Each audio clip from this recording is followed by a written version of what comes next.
غالباً حضرت داتا گنج بخش علی حجویری رحمۃ اللہ علیہ نے اپنی کتاب میں لکھا ہے، ارشاد فرمایا کہ ایک آدمی کو دفن جب کر دیا گیا، فرشتے آئے اس کے پاس اور کہا کہ تجھے 100 کوڑے مارنے کا حکم ہے، قبر میں 100 کوڑے مارنے کا حکم ہے۔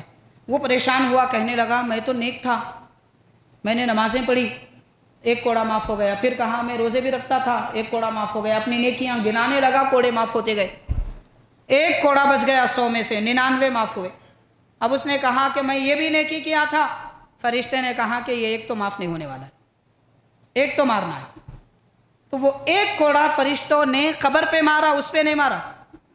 جیسے قبر میں زمین پر کوڑا مارا، ساری قبر آگ بن گئی، دوزخ کی آگ کا گڑھا بن گیا۔ وہ پریشان ہو گیا کہ 1 کوڑے کی یہ سزا کہ قبر خود آگ کی بن گئی، پھر 99 کوڑے مارے جاتے پڑتے تو کیا ہوتا۔ آخر اس نے پوچھا کہ یہ کوڑے کی سزا دی کیوں گئی، کیا بات تھی؟ تو فرشتوں نے کہا تو ایک راستے سے گزر رہا تھا، ایک آدمی دوسرے پہ ظلم کر رہا تھا، وہ مظلوم نے تجھ سے فریاد کی، مدد مانگی، تو اس کی مدد کر سکتا تھا مگر تو نے اس کی مدد نہیں کی، انجان بن کر چلا گیا۔ وہ جو مظلوم کی مدد نہ کیا تھا، یہ اس کی سزا ہے۔ آج آپ دیکھیے کہاں کہاں کتنے لوگ مظلوم ہیں، فریاد کر رہے ہیں، مدد مانگ رہے ہیں، لیکن طاقتور، مالدار، جس کے 2 لب ہلانے سے کسی کا بھلا ہو جاتا ہے، وہ اپنے ہونٹ ہلانے کو تیار نہیں۔ یہ کیفیتیں چل رہی ہیں۔ تو ایک مظلوم کی مدد نہ کرنے پر یہ سزا ہے، پھر ظالم کی سزا کیا ہوگی،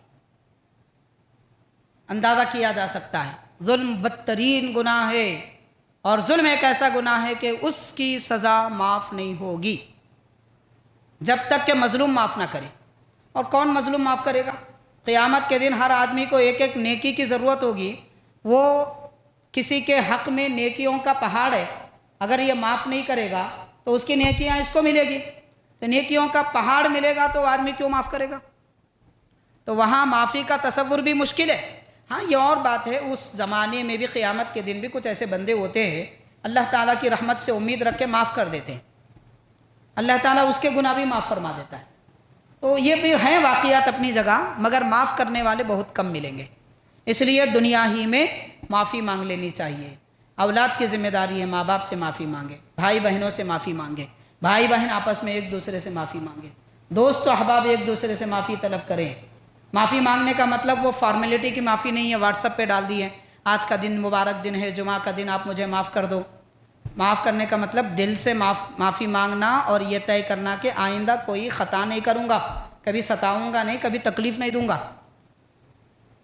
اپنے بھائی بہنوں کے حق پہ، ان کی زمین جائیداد پہ اژدہا سانپ بن کے بیٹھے ہوئے ہیں اور واٹس ایپ میسج کر رہے ہیں مجھے معاف کر دو، یہ کیسی معافی ہے؟ بناوٹی معافی نہیں چلے گی۔ معافی کیا ہے، کون مانگ رہا ہے، دل کا حال کیا ہے، اللہ تعالیٰ جانتا ہے۔ دنیا میں آپ کسی کو دھوکہ دے سکتے ہیں، اللہ تعالیٰ کو نماز اللہ کیسا دھوکہ دیں گے؟